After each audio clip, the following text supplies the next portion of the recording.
Hello friends, आप देख रहे हैं आपका अपना यूट्यूब चैनल जजमेंट अड्डा। और इस वीडियो में मैं आपके लिए लेकर आया हूं प्रमोशन में एससी एसटी को आरक्षण दिए जाने से संबंधित झारखंड हाई कोर्ट का लेटेस्ट आदेश। अगर आप चैनल पर नए हैं तो चैनल को सब्सक्राइब जरूर कीजिएगा।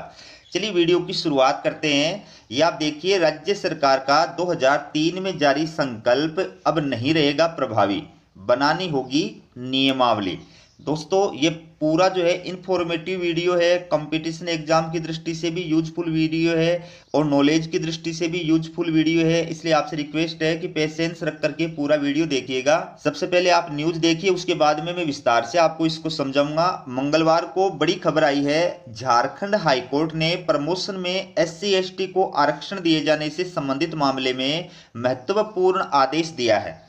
हाईकोर्ट के कार्यवाहक मुख्य न्यायाधीश एस चंद्रशेखर व जस्टिस नवनीत कुमार की खंडपीठ ने 21 साल बाद अपने आदेश में कहा कि राज्य सरकार का 31 मार्च 2003 को जारी संकल्प अब से प्रभावी नहीं रहेगा, जब तक कि सरकार सुप्रीम कोर्ट के एम नागराजन व जनरल सिंह के मामले में जारी गाइडलाइन के तहत नियमावली नहीं बना लेती है।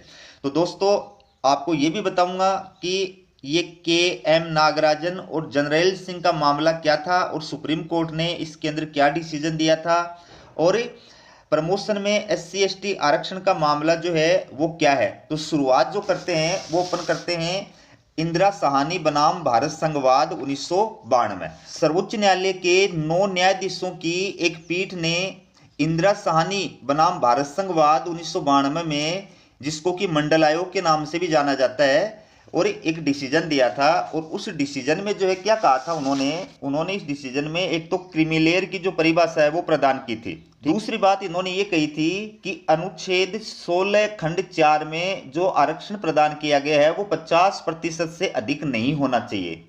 तीसरी बात इन्होंने ये कही थी कि 50% का नियम प्रत्येक वर्ष को लागू होना चाहिए, उसे किसी वर्ग, सेवा या काडर के कुल संख्या बल से नहीं जोड़ा जा सकता। चौथी बात कि अनुच्छेद 16 खंड 4 के अधीन पदों का जो आरक्षण है वो प्रारंभिक नियुक्ति तक ही सीमित है।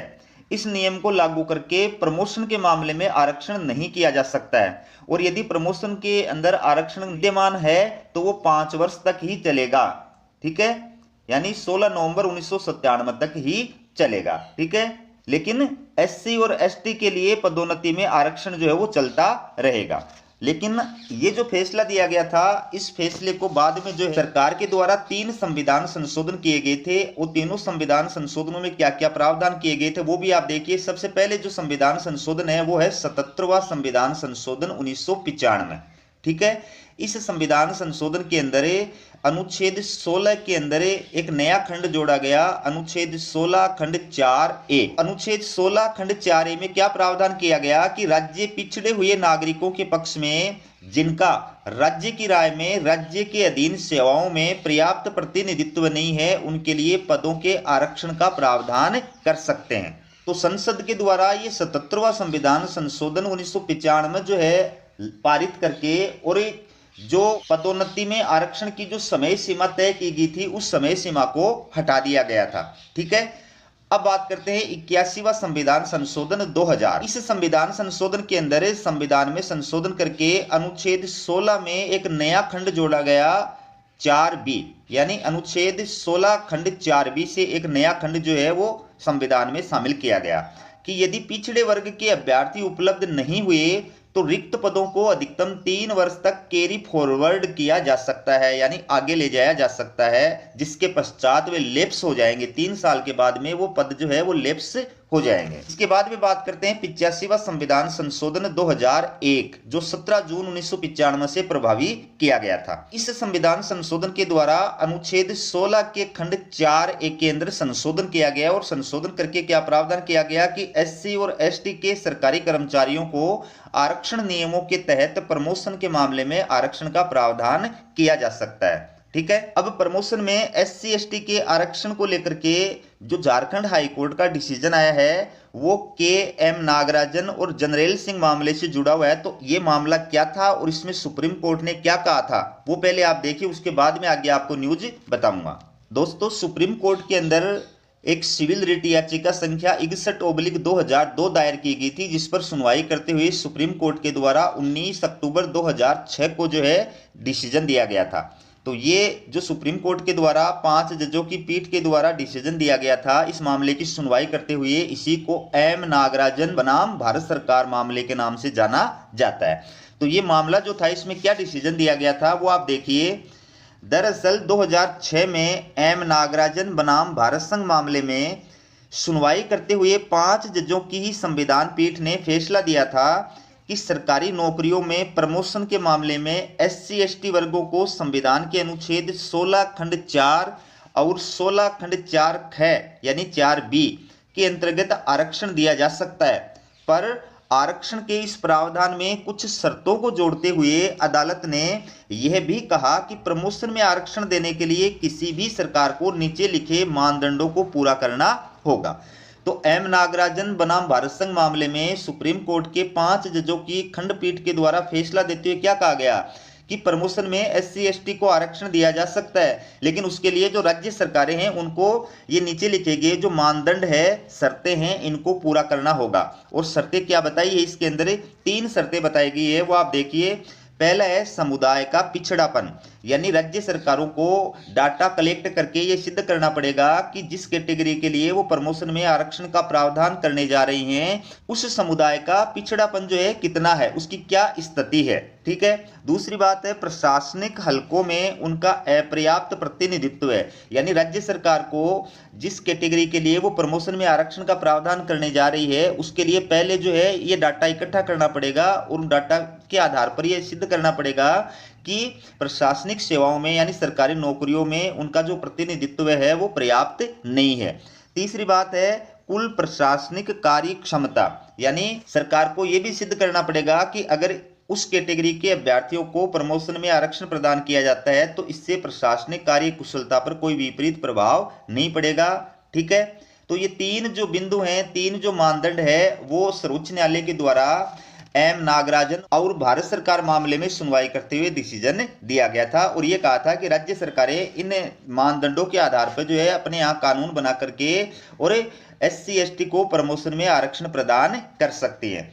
अब जो झारखंड हाईकोर्ट का फैसला है वो क्या है कि झारखंड सरकार के द्वारा मात्र एक संकल्प जो है वो पारित करके ही प्रमोशन में SC ST के आरक्षण का प्रावधान कर दिया गया था, उनके लिए अलग से कोई कानून नहीं बनाए गए थे। इस नियम का यानी एम नागराजन बनाम भारत सरकार के अंदर जो आदेश दिया गया था इसका पूरी तरह से पालन नहीं किया गया था। इस वजह से झारखंड सरकार के द्वारा बनाए गए इस संकल्प को रद्द करते हुए इसके आधार पर जो प्रमोशन में SC ST के आरक्षण का प्रावधान किया गया था उसको भी रद्द कर दिया है। इसके बाद आगे देखिए एम नागराजन और जनरल सिंह के मामले में सुप्रीम कोर्ट ने संविधान के 85वें संशोधन को सही माना था। 85वां संशोधन क्या था वो मैंने आपको बताया है, लेकिन कहा था कि सभी राज्य सरकारों को इसको लेकर के एक कानून बनाना होगा। सुप्रीम कोर्ट ने स्पष्ट किया था कि अगर किसी कैडर के पदोन्नति पर SC ST का उपयुक्त भागीदार है तो फिर उन्हें पदोन्नति में आरक्षण दे सकते हैं। 6 मार्च को सुनवाई पूरी होने के बाद अदालत ने अपना फैसला सुरक्षित रख लिया था। ये मामला वर्ष 2003 से चल रहा था। सरकार ने 31 मार्च 2003 को एक संकल्प जारी कर पदोन्नति में SC ST को आरक्षण देने का निर्णय लिया था। इसके बाद रघुवंश प्रसाद सिंह सहित अन्य याचिकाकर्ताओं के द्वारा याचिका दायर की गई थी। प्रार्थियों की ओर से अधिवक्ता मनोज टंडन ने अदालत को बताया कि वर्ष 2003 में सरकार की ओर से सिर्फ संकल्प ला करके ही पदोन्नति पद पर SC ST को आरक्षण देना गलत है। यानी सरकार को पहले जो है वो डाटा इकट्ठे करने चाहिए थे, 3 मानदंड पूरे करने चाहिए थे, फिर उनके आधार पर कानून बनाना चाहिए था, फिर प्रमोशन में SC ST के आरक्षण का प्रावधान करना चाहिए था।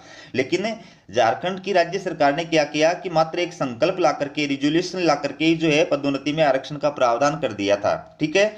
इस मामले में सुप्रीम कोर्ट ने वर्ष 2006 में एम नागराजन और जनरल सिंह के मामले में अपना फैसला सुनाया था, लेकिन सरकार की ओर से इसको लेकर कानून नहीं बनाया गया है। ये सुप्रीम कोर्ट की गाइडलाइन का उल्लंघन है, इसलिए पदोन्नति में SC ST को आरक्षण प्रदान करना गलत है। इसके बाद अदालत ने प्रार्थियों की दलीलों को सही मानते हुए सरकार के वर्ष 2003 में जारी संकल्प को निष्प्रभावी घोषित कर दिया है। अदालत ने कहा कि अब से सरकार तब तक पदोन्नति में SC/ST को आरक्षण नहीं दे सकती जब तक कि सुप्रीम कोर्ट के आदेश के आलोक में नियमावली नहीं बना लेती है। ठीक है, 2006 में कोर्ट ने अपने आदेश में कहा था कि SC/ST वर्गों के लिए प्रमोशन में आरक्षण का प्रावधान करने से पहले सरकार को ये आंकड़े जुटाने होंगे कि ये वर्ग कितने पिछड़े रह गए हैं, प्रतिनिधित्व में इनका कितना अभाव है और प्रशासन के कार्य पर इनका क्या फर्क पड़ेगा। इस निर्णय के बाद से ही सर्वोच्च न्यायालय में दायर कई जनहित याचिकाओं में इस पर पुनर्विचार की मांग उठती रही थी। इस मामले में केंद्र सरकार का प्रतिनिधित्व कर रहे अटॉर्नी जनरल के वेणुगोपाल ने प्रमोशन में आरक्षण के पक्ष में गुहार लगाते हुए कहा था कि एक 7 सदस्यीय संविधान पीठ को इस पर निर्णय करना चाहिए, पुनर्विचार करना चाहिए। लेकिन जनरल सिंह के मामले में सुनवाई करते हुए सुप्रीम कोर्ट ने जो है इस मांग को अस्वीकार कर दिया कि 7 सदस्यीय नई संवैधानिक पीठ का गठन करने की कोई आवश्यकता नहीं है। तो ये थी प्रमोशन में SC/ST आरक्षण को लेकर के झारखंड हाई कोर्ट की लेटेस्ट अपडेट। इसी प्रकार की अपडेट पाने के लिए चैनल को सब्सक्राइब जरूर कीजिएगा। हमारा वीडियो देखने के लिए आप सभी का बहुत बहुत धन्यवाद।